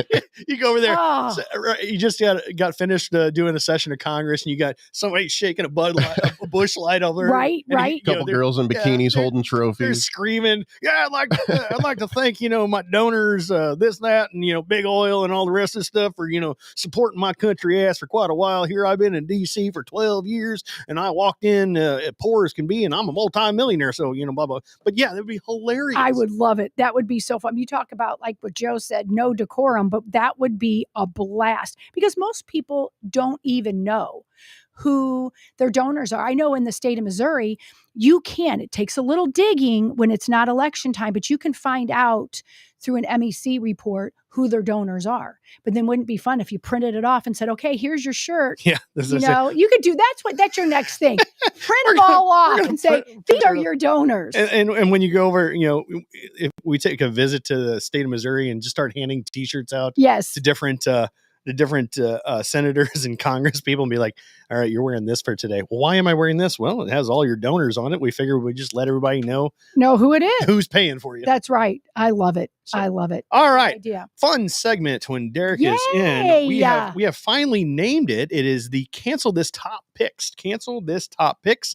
And the Thursday edition of Cancel This Top Picks is favorite comedians. Comedians can be of all generations, all aspects. It doesn't matter. If it's your favorite comedian.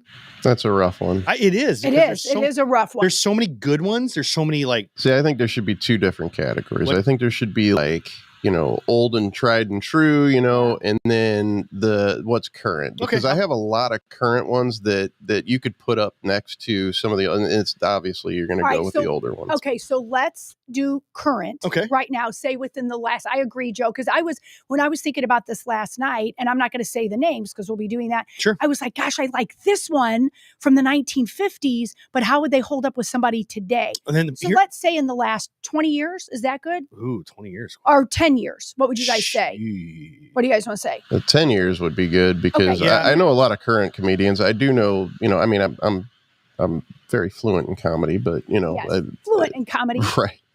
You can hear by all the quips that Joe pumps in every once in a while. He definitely is funny. Yeah. Oh, he's hilarious. I try. All right. So let's say in the last decade. So because we can do it another segment that we do the old. I like that one. I like that too. Good job, Joe. It really is. All right. So now I really have to kind of tighten myself down because I do tighten it. I do watch a lot of Dry Bar. Oh, I love Dry Bar. It's funny. And I always put on different, comedy stuff on Netflix and stuff like that. So I tell you what, Joe, since you narrowed this down, let's go ahead and start with you. Your favorite comedian in the last decade. Okay. And so what we're going to do is the three of us are going to say it. And then if it's a tiebreaker, we'll do the chat line. We'll do the chat line. Okay, well, so we're not going to have a tiebreaker because there's only three of us. Well, then should we do the three of us and a chat line? I don't know. We'll just figure it out. We always play this one as goes, but so we need. Yeah, we just go with the majority of what the chat's saying as far as their vote. So. Or we can just randomly pick somebody out and go, "You're telling us who the winner is." Right. Okay, love it. So, Joe, who is one of your favorite comedians in the last decade? So I'm going to have to say tops right now would be Tony Hitchcliffe. Oh wow. I don't know if you know who that is, but he hosts a show or actually a podcast called Kill Tony, where he has a bunch of comedians or up and coming or people aspiring to be comedians to come on and do 1 minute of comedy and then they critique it. Okay. You know what? He helps new comedians. I always like to find different podcasts because this is the new form of how. Oh my God, you'll love it. I'm definitely Kill Tony. I recommend it. Kill Tony. Love podcast. All right, Lizzie, one of your favorite in the last decade. I'm going to say Kevin Hart. Kevin Hart. He's a big one. Kevin Hart. I'm going to go with, everybody kind of shits on Dane Cook, but Dane Cook had his moments. So I'm going to go with Dane Cook. Was he the last decade though? It seems like he's been out of it for a while. But he's still in it. Like he still does comedy. However, he's not very. I know he's not the popularity that he was, but was he? Do me a favor, somebody before we put him on there. Can somebody on the chat line check and find out if Dane Cook has been relevant in the last 10 years? I've seen him on podcasts recently, but I haven't seen him do stand up or anything recently. Bill Burr. Somebody put. Yeah. I like Bill Burr. Oh, there's so many. Greg put that down there. Bill Burr is amazing. So if you want to check out Bill Burr, he's all over the place. Shane Gillis. Shane Gillis, yeah. You know what? Hey, chat line, we're going to let you guys do this one. Right? Yeah, they're Yeah. putting out some good ones. They Well, are. and if, shit, I should have said Joe Rogan, but damn it. Is Joe Rogan? He is a stand. Yes, he is. As I say, I knew he used to. Oh, God, he's got his own comedy club. As a matter of fact, his comedy club is where Kill Tony is hosted. Oh, really? Yeah. Oh my God, he's got a new club called the Mothership in Austin. Tom Segura. Oh, I love me some Tom Segura. Tom Segura is one of those comedians to where he's got a phenomenal dry sense of humor. So, oh my gosh. Okay, I'm going with Lori on the chat line, who's saying Leanne Morgan. Leanne Morgan. Oh, hysterical! It's probably one of those faces. It's probably Hysterical. one of those faces that I've seen. Hysterical. Leanne Morgan. And you know what? I'm going to keep this list because I got to check out a lot. John Crist. Sarah oh my put gosh, yes. John Crist is one of those comedians where Sasha he said went that. out for a while and then came back in. Yeah. So yeah, John Crist is definitely one of those. And when he came back, a lot of people thought maybe he wouldn't, because of what he had done or whatever. He came back even funnier. Even funnier. It's that slapstick humor. Yeah. Bert Kreischer. Yes. Bert Kreischer. I had to put that one in chat. That was me. The Machine. Have you seen that movie yet? No, I haven't seen the movie. It turned me off. His marketing campaign, like he did not shut up about it, and it turned me off too. Oh well, you got to make the money somehow. So I get it. I'll watch it eventually. Did we say yet Dave Chappelle? Oh no! Oh my God! How? Yeah, that should just automatically be on there. Yeah, as I say that Dave Chappelle. Wow. Yeah. Dave Chappelle is. Wow. Why did we even forget about Dave Chappelle? Because there's just so many. It's not that we forgot. It's just there's just so many right now. Yeah. Somebody put Kelly Mano. Well, she's not a stand-up. I think Kelly is funny. Although I think that she would be great. I do too. Gotcha. She just doesn't like crowds enough to do that, or consistency of it. I think she said, because I agree with that one. I don't know if you want to add her on. But no, we love us some Kelly Mano, and Kelly Mano, if you're watching.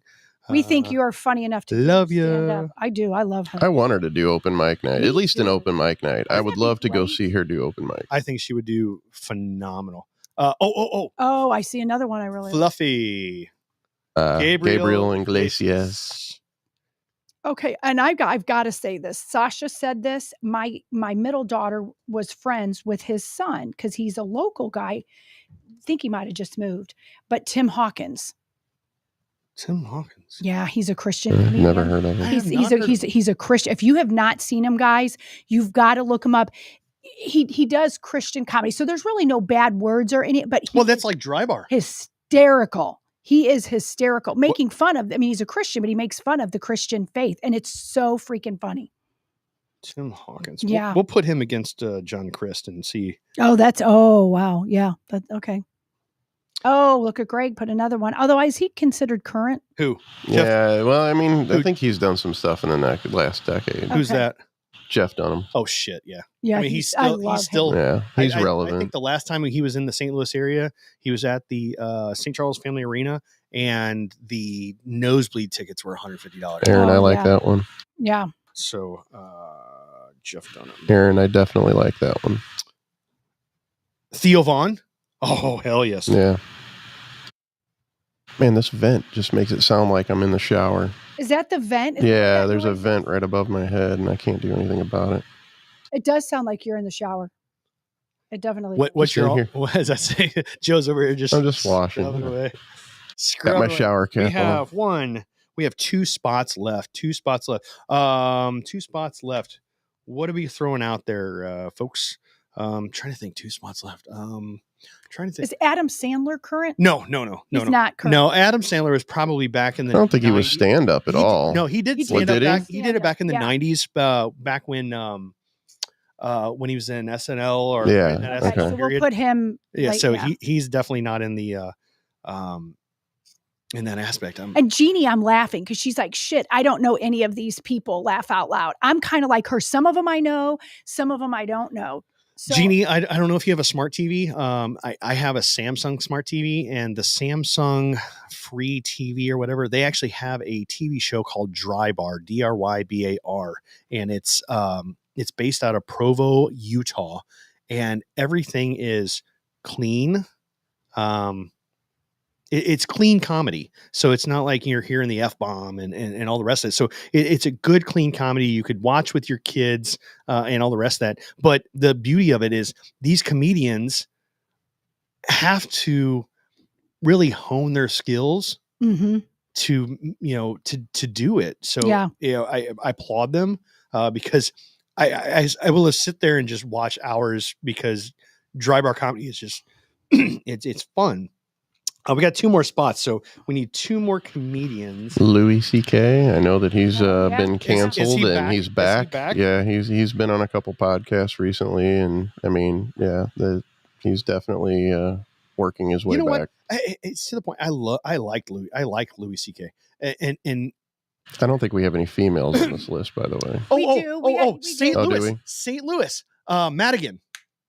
Last name is Madigan. Kathy Madigan. Oh, yeah. Matter of fact, we need to try to get her on the show on a Friday. We do. We do need to get her on. Sorry, Kathy, but you're going up against Joe Rogan. There you go. All right. We have our 16 comedians of the last All right. decade. You know what we could have put as Larry the Cable Guy? We probably could have thrown Jeff Foxworthy is still relevant. Yeah. Roseanne Barr is relevant. Oh, yeah. Roseanne Barr. Ron White. Yeah. Yeah, they're all relevant. Patrice O'Neill. Yep. Yeah. As I said, we could. He's not relevant. I think he's passed away. As I say, Patrice is yes, not yes, at all. So here are our list of comedians: Tony Hinchcliffe, Jeff Dunham, Kevin Hart, Dave Chappelle, Bill Burr, Louis C.K., Shane Gillis, Bert Kreischer, Catherine Madigan, Joe Rogan, Theo Vaughn, Tom Segura, La Fluffy, Leanne Morgan, Tim Wilkins, and John Christ. You know what another one we might do? All females. Yeah, we could do that too. And there are some hilarious females out there. Nikki Glaser. Nikki Glaser, St. Louis. St. Louis, yep. Nikki Glaser. Yeah. Hilarious comedian. A little dirty, but I'll take it. I like dirty. I'll take it. So, all right, here we go. Narrowing them down. Tony Hinchcliffe versus Jeff Dunham. Oh, Tony Hinchcliffe. I mean, I like Jeff Dunham, but the Tony Hinchcliffe is not a puppet master. I will tell you this. I am going to definitely check out Kill Tony's podcast. You have to. Yeah. You really have to. It'll change your mind. Unfortunately, since I have not heard him, I'm going to have to go with Jeff Dunham because I can only go with what I have. Me too. So I tell you what, we are going to do this. Aaron Bland. You tell me which one of the two, Tony Hinchcliffe or Jeff Dunham. Aaron Bland, you are on the clock. I can tell you, Tony Hinchcliffe has done more for for comedy than Jeff Dunham. Totally agree. I would agree with you on that one. Yeah, I mean, if you watch his show and if you've known how long he's been around, like helping new comedians, man, this guy. Okay, so Aaron didn't respond at this point. I guess we just need to move on to the next one. It's two. Oh no, he said Dunham. Dunham. He said Dunham. Okay. All right. So the next one. Next one is Kevin Hart and Dave Chappelle. Oh wow. Chappelle. Yeah, I'm Chappelle too. I was to say Kevin Hart. Sorry, I think you lose this one. As much as I like Kevin Hart, Chappelle yeah. Mm-hmm.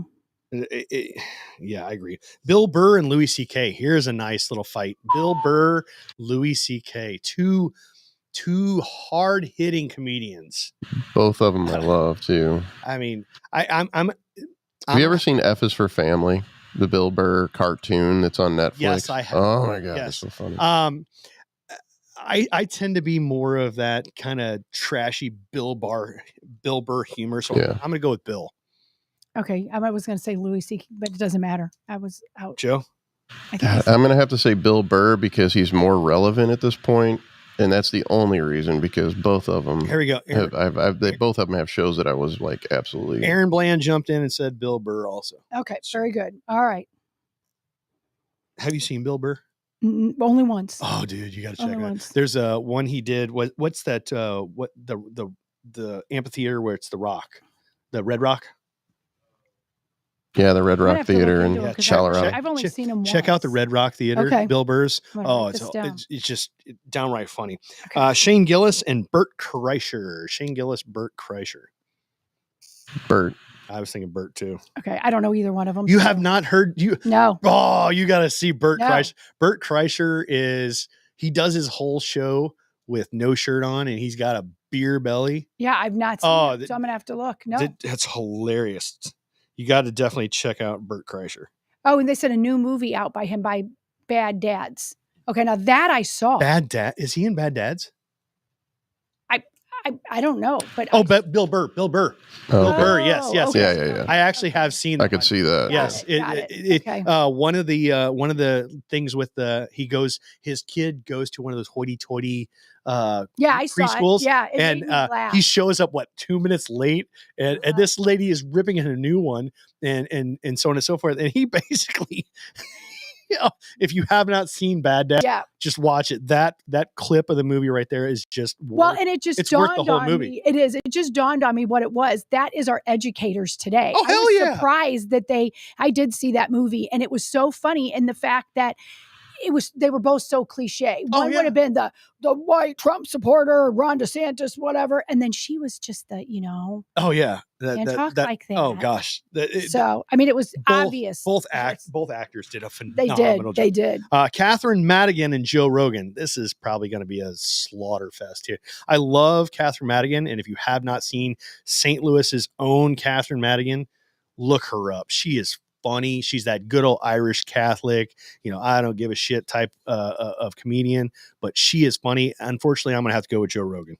I'm going to say somebody had to go up against Rogan. It's sorry if it was her because Rogan. Joe Rogan. Yep. So. Yep.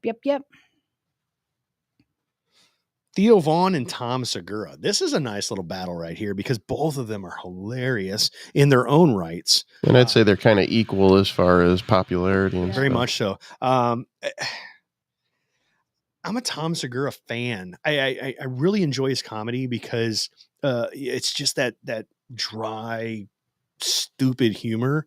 But Theo Vaughn's just on that same aspect. My coin flip goes to Tom Segura. I'm going to say because of style differences. I mean, I like Theo Vaughn's style, but I just like Segura, his style better. Have you seen either one of these boys? I was going to say, because if you two had not been the same, I was going to go to the chat line. I don't know him. So you guys agreed? Yeah, Tom Segura. Okay. All righty. We have Fluffy, Gabriel Iglesias versus Leanne Morgan.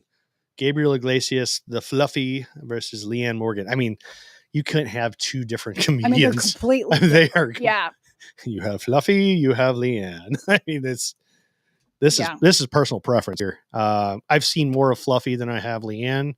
I'm going to say Leanne because I think she's hysterical. No, they're both. But then Joe's the tiebreaker. Okay, well, I hate to say it, I haven't even heard Leanne, but I am going to go with Leanne because I dislike Fluffy. The whole thing. Leanne would be more of the comedy of a Kelly Mano, if that makes sense. Kind of making fun of yourself, kind of making fun of her generation, that sort of a thing. Sure. Yeah. No, we'll let her go. Tim Hawkins. We have the Christian battle right here. Christian battle with John Crist and Tim Hawkins. Wow, that's tough. I've seen them both. Yeah. I have not seen either of them live. I've seen Tim Hawkins live. I've not seen John Crist live. But I like them both very much. But I'm going to say Tim Hawkins because his son went to school with my daughter. But I like them both. I'm going to go with John Crist. And the coin flip is? I don't know either one of them. All right, well, let's look through the chat line. Joe's like, I don't have a clue. Yeah, okay. So Sasha's going with Hawkins. So we'll go with Hawkins. Hawkins it is. All right, back to the top. Jeff Dunham and Dave Chappelle. This should be a slam dunk. Joe. Don't even need to ask. No. Lizzie. What are they again? Jeff Dunham and Dave Chappelle. Jeff Dunham. I'm going Dave Chappelle. Yeah, I figured he would be a slam dunk, but I got a feeling. I just have a feeling that Joe Rogan and Dave Chappelle are going to be in the final. You're probably right. Lizzie likes the underdog. Yeah, I do. Bill Burr and Bert Kreischer. Bill Burr and Bert Kreischer. I mean, two loudmouth comedians. I'm going to say Burr. He's just got more of an edge. I'm with you on that one, and that's fine. She's not seen either one of them. So I can't say.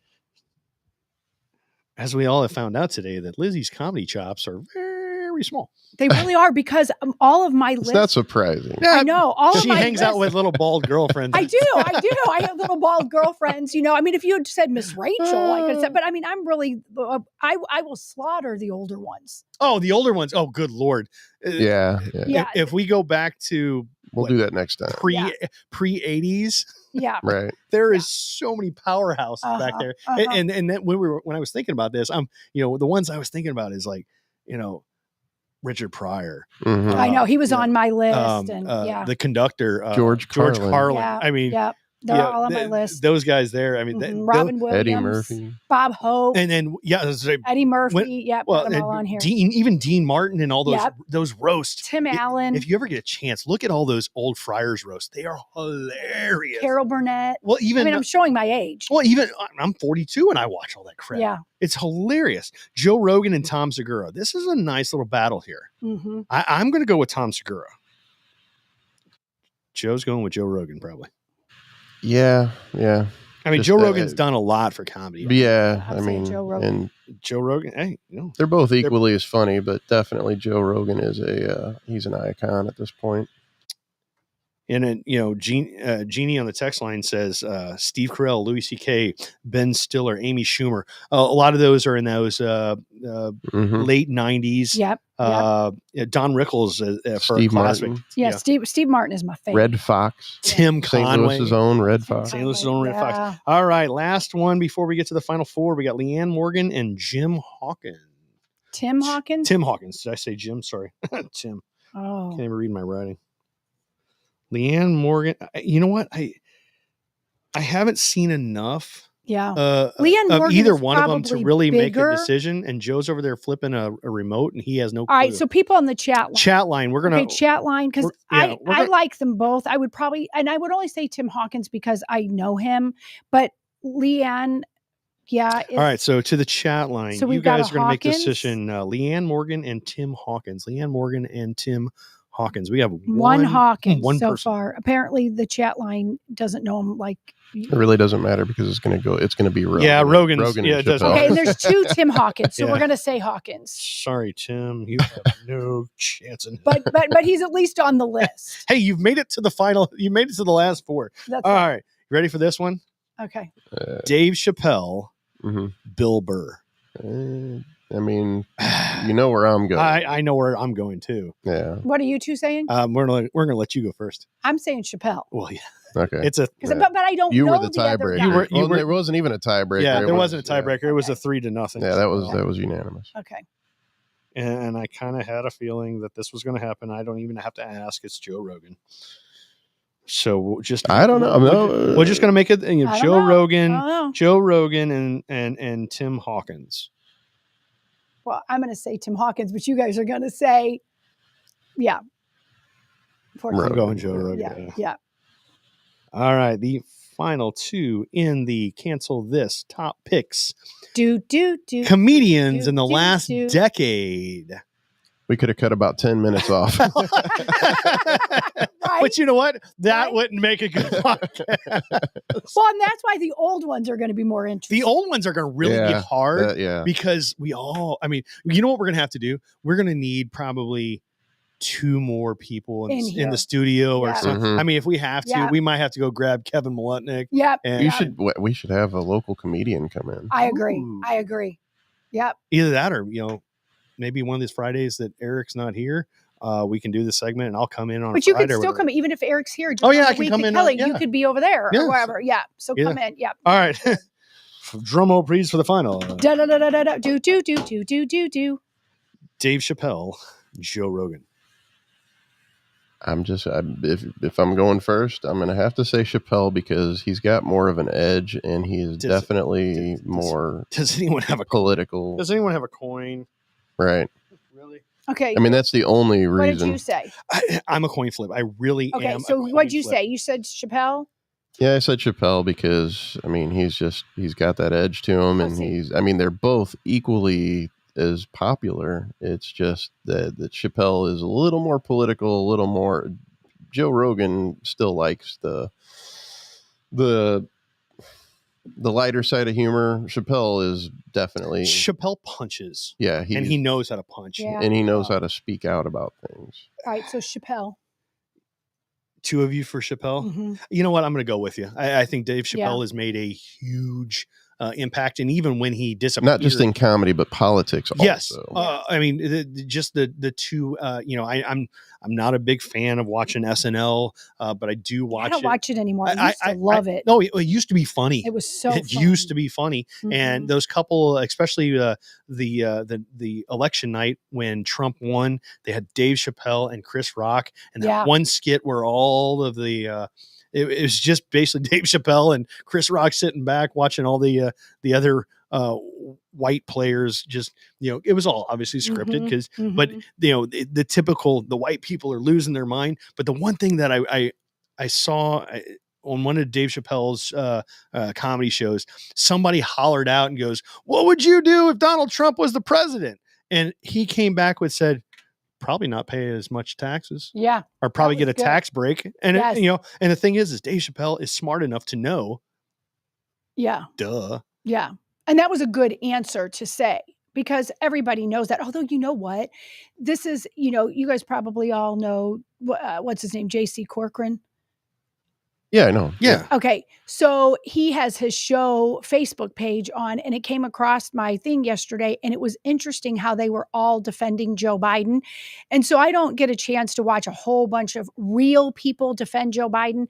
And so I was going down the list and looking at him, and I didn't comment, and I probably could have because he's already blocked me off of his personal page because Did you ruffle JC's feathers? I didn't yesterday, but I ruffled his feathers before and got him very angry with me. So he blocked me because our political differences, and it was quite fun, but that's another story. See, that's the beauty. I was going to say, we went from Joe Rogan and Chappelle to J.C. Corcoran. Well, here that was a transition there. I think she's going to trans something with Dave Chappelle with this, well, right? no, it was because you were saying that Dave Chappelle was talking about how he could get less taxes. Sure. Correct. Okay. So that's what made me think of people talking about taxes in general. And all of these people were defending Joe Biden because Donald Trump is the reason our taxes are so high. And this year we pay less for things than we did last year. And I was like, these are not very intelligent people. I mean, they cannot be very intelligent. And so I wanted to start saying stuff like that, but I just thought, I'm not gonna, because I don't care if he blocks me on his show. I mean, hell, speaking of taxes, if you're from the state of Missouri, make sure you get ready to pay your personal property tax. The one tax that we get taxed on for owning things. Just that is hell ridiculous. And our real estate tax, we already pay taxes on our house. And here's something that's funny, but not funny. So you guys know that my father-in-law passed away the other night, but one of his last requests twice, the first week he was in the hospital and he was still lucid, he said to my husband, "This is November." And he was talking bad about Joe Biden and just talking about how he was an idiot. And he said, due to the idiot, he said, if I pass away before the end of the year, please take my taxes. And this is when he got not lucid. In another conversation, he said, the Russians are going to come and take my house if I don't pay my personal property tax and my income tax. Something. And I started laughing about that, but it was like, oh my gosh. So literally this poor man is dying. And he's worried that his wife is going to lose her house if he doesn't pay his freaking taxes. It made me so mad that he was worried he was going to lose his car. And isn't that sad that we are all human beings with a soul? And we have to worry about somebody coming to take our house if we don't pay our taxes or take our car or any of that. But yet let somebody like Al Sharpton or any of those other guys not pay millions of dollars in taxes, and nothing really happens to them. Yeah. But you or me not paying our taxes, and we'll either get a fine or they'll send us to court or whatever. But correct. They'll come and take your car. And that's why we're seeing, and I'm not saying this is good or bad or my opinion on it, but you see more and more people that, you know how with the license The plate temp thing- tags or the well, now they're just taking their expired. tags off. Have now look at that trend? Oh, they're no license plate at No all. license plate at all, because it started off with COVID because nobody went, and then they got an excuse and saw they weren't going to do anything. Well, now in red counties, they are doing something about your, you know, temp tag that, or even your regular tag.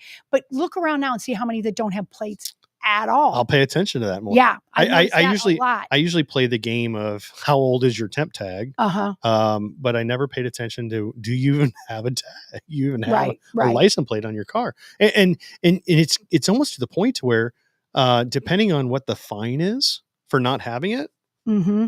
it might be cheaper to pay the fine. Oh, you're right. It is. It is cheaper to pay the fine. And you just wait and you drive. Some people have figured it out. You just don't pay them at all until you turn it in. And then you deal with that later. Yeah. I mean, and you know what? I have mixed emotions about that. I pay my taxes. My cars have plates on them that are not expired. But gosh, part of me is like, I don't want to pay them either. I don't want to pay it. And you know what?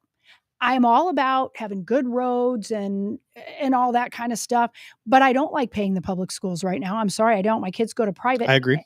And my even, kids go to public school. And even if they were, it's all misspent by, we won't even hit into why, all this other stuff. I don't mean, I love paying for the firefighters, the police officers. I'm even iffy on the ambulance, and not because I don't need an ambulance, but because when you get a humongous You bill get charged anyway. Yeah, you get a huge bill when you go there. So, I mean, it's just taxes. Taxes is theft. It is. It is legal theft. Legal theft. No representation, or no Correct. taxation without representation. And unfortunately these days, we made a left turn.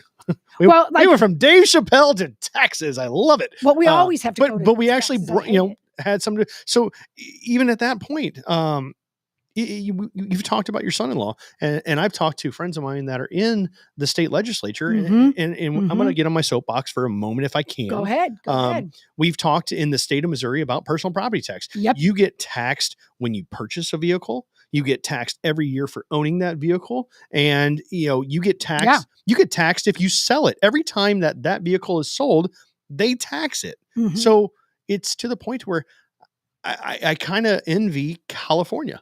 To a point. California, you buy a car, and every car on the car lot has a license plate.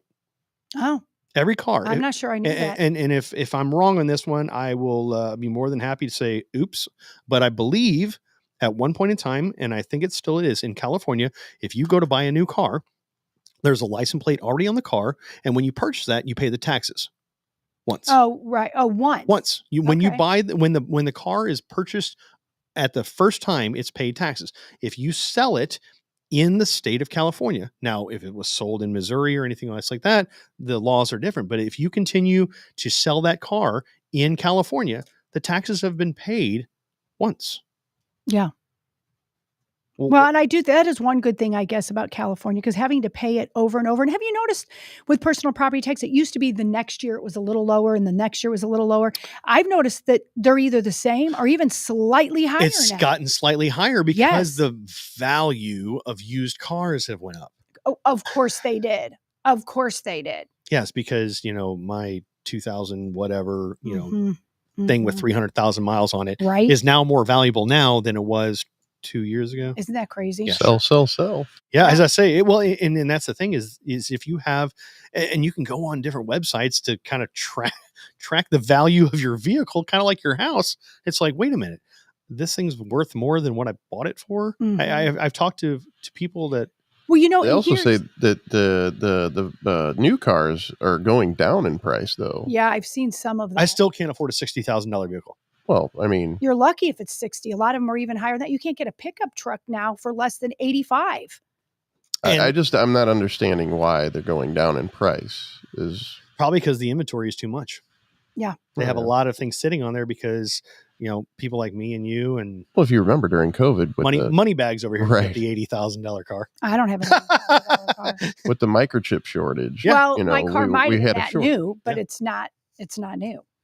Yeah, no, it's weird how everything is so upside down these days. It is. And that's I come back to the the whole thing is why don't we Why aren't we as innovative as the United States is?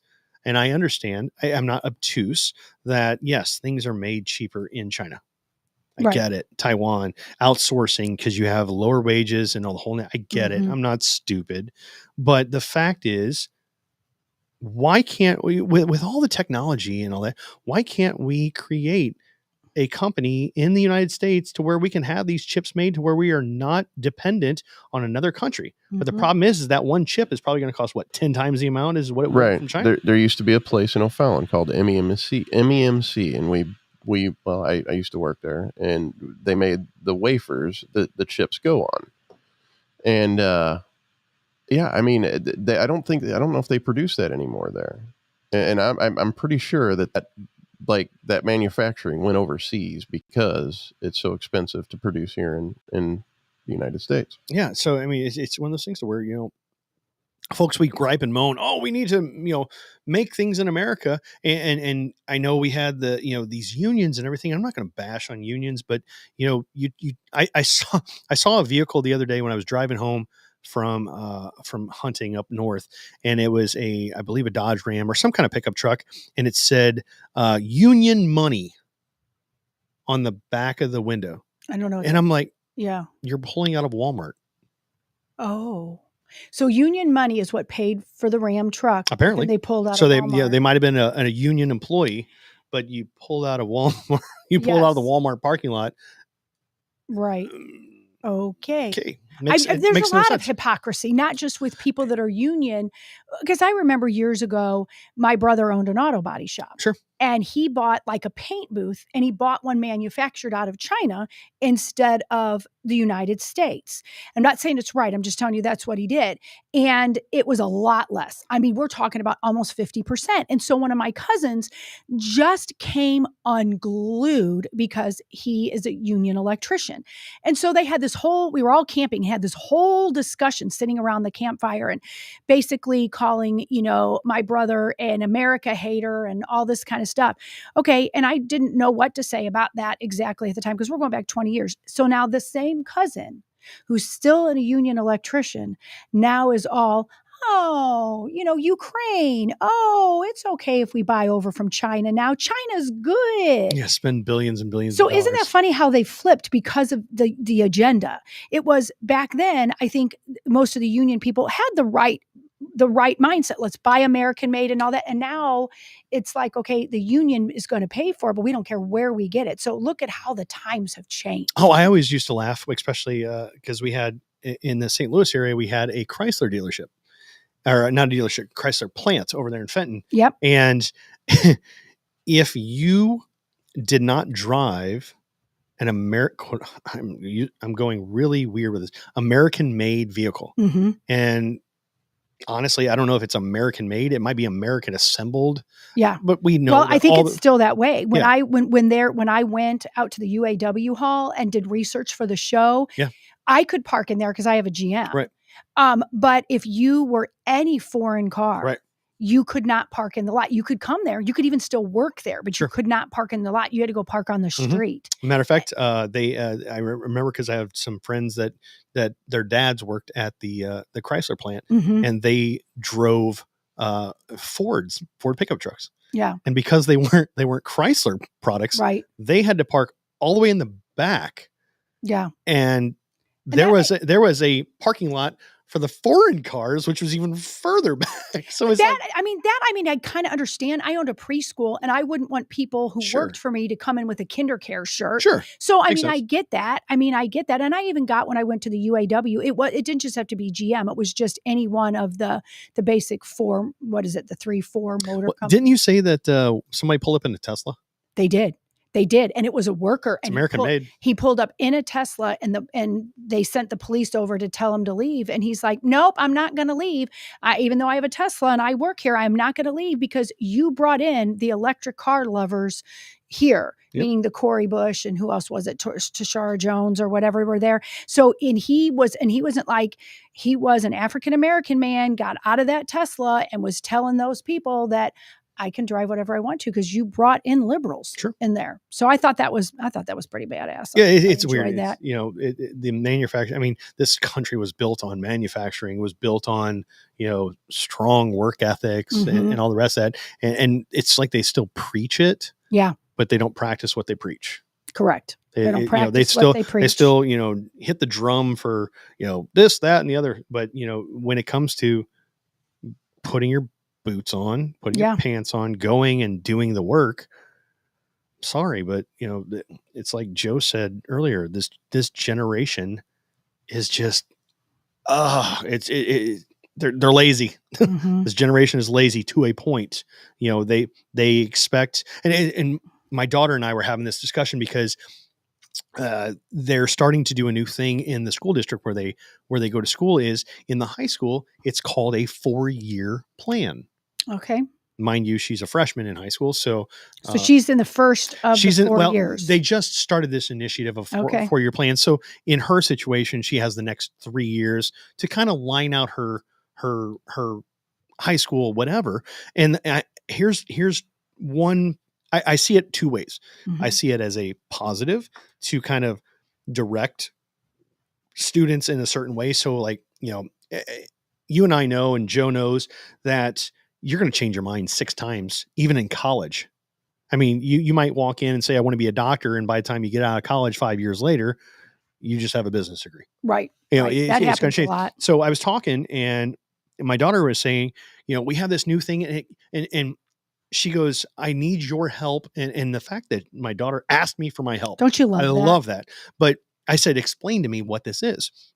And she said, so we can basically kind of look for the next 3 years or new kids coming in, which I have, my other daughter is coming in to be a freshman next year. So she will actually kind of get a 4-year breakdown. So I was talking to my daughter. I said, so line it out to me. And I said, today, if I was to say, what do you want to be when you grow up? She goes, I'm going to have this lined out to where I take this class and this class and this class and this class here kind of does double work where it puts me in a situation here. And then she goes, when I'm a junior and a senior, I'm going to go to South Tech, which is a technical school that teaches you an actual skill. Yeah. And I said, and the next question, because one of the things I've been trying to I'm not trying to tell my kids what to do, but I want to kind of put them in a path of success. Yeah. I see all of this money that people are spending, almost $100,000 after you get out of college for 5 years. I mean, no wonder we're in so much debt because these kids are coming out of college with $80,000 to $100,000 in debt. And the colleges are telling them that they deserve a job making $80,000 to $100,000. And I told my daughter, I said, so what do you want to be? She goes, right now I want to be an electrician. I said, so is that what you're going to learn when you go to South Tech? And she goes, yeah, I'll learn this. And then I will actually have a jump start when I graduate high school to where I can go into the field that I want to work in. I said, well, that's amazing.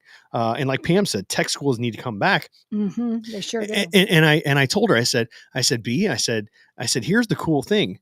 And I don't think she understood me because I think she thought that I said, when you get out of high school, you can start making, $80,000 to $100,000. And I said, no, you got to start as an apprentice. Right. And by the time your friends are out of college, they have $100,000 bill. Right. That they have to and pay. You're already making you're making $100,000 a year.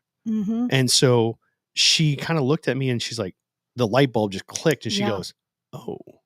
And I said, think about it. I said, you're always going to be needed. I said, plus you're female, so you can write your own ticket. True. And I said, at this point, I said, I think that's a great thing. And then I looked at my other daughter and I said, well, what do you want to be? And she goes, well, I wanted to be this and I wanted to be and I go, sweetheart, I said, you still got plenty of time. Yeah, I said, it's going to change 10 different times. She went from an anesthesiologist to a lawyer to an OBGYN. And I looked at her, I said, all 3 of those are excellent careers. Excellent. I said, but you will be in school for 8 years. Yeah. And I said, it will cost you over $250,000. I said, so you better be ready. Better be ready. So better be ready. wow, fastest 2 hours in podcast. Yeah. I think we covered everything. We did. I think we covered everything on the list plus more. And then made a left-hand turn in the last 5 or 10 minutes. We made a right-hand turn. We don't ever make left-hand turn. If we make a left, we quickly go to the right. Well, yeah, you always have to end up on the right because remember, Donald Trump matters. Right, and, Donald Trump matters. Before we leave, just want to say, take a look at our page, cancelthisshow.com. Cancelthisshow.com. Look at all of our advertisers. Take a moment, and if you use them, let them know that you see them on Cancel This. You appreciate the fact that they are a supporter of Cancel This. If you're out in the Chesterfield Valley, I got a feeling Joe's probably going to get him some wings. Head over to Wenty's, get you some wings, get you some burgers, the blue cheese chips. Is that correct? Oh my gosh, they're so good. And if you like New York style pizza, I've yet to have it. I've been slacking, but if you have the want for New York style pizza, stop by Wenty's and get you some New York style pizza. Yeah, they have like regular pizza too, just in case you're interested in that. I've had their regular pizza and it's good. It is good. So I'm really pushing that whole New York style pizza because I have friends from New York that live here. Go. And they keep saying we need to get out there. I'm like, yeah, I know. And I'm like, yeah. And go say hi to say hi to Ben and Marla and Rochelle and tell them that. Yeah. And if you go in enough, they'll know what they'll know your drink. They know my drink whenever I come So in here's there. my question. What is the name of your drink? I didn't know it had a name. They call it a Bahama Mama. Why don't they call it? But it's with a twist. Okay. Because I tell them exactly what I want in it. And so that's basically that with a twist. All right, Ben, if you're listening or if you're watching later, change the name of that drink to the Lizzie Sparks. The Lizzie Sparks. Yep. So just go. Well, they could go in there and say to Rochelle, I want a Lizzie Sparks. Manager, I want a Lizzie Sparks, and they will give you that drink. It has a little twist to it, so you can go in. Ben and Marla probably know too, but Rochelle, who's the general manager, she knows my drink. So if you go into Wenty's, say I want get you a Lizzie Sparks along with a New York style pizza with a side of smoked teriyaki wings. There you go. And you know what? Your life will be better than it was before you got there. Well, yeah, if you have those things, your belly will be full. Oh, and you'll be happy, and it's a great, fun environment. All right, this is Derek Pratt with Lizzie Sparks for Pro-Joe on the ones and twos over there. Thank you for the Thursday edition of cancelthisshow.com. Vic will be in studio tomorrow. Tomorrow, free for all Friday. Eric Johnson going to be in? I think so. Eric Johnson's probably going to be in studio. Who knows what can happen on a Friday? See you all and enjoy. Take care. Peace out.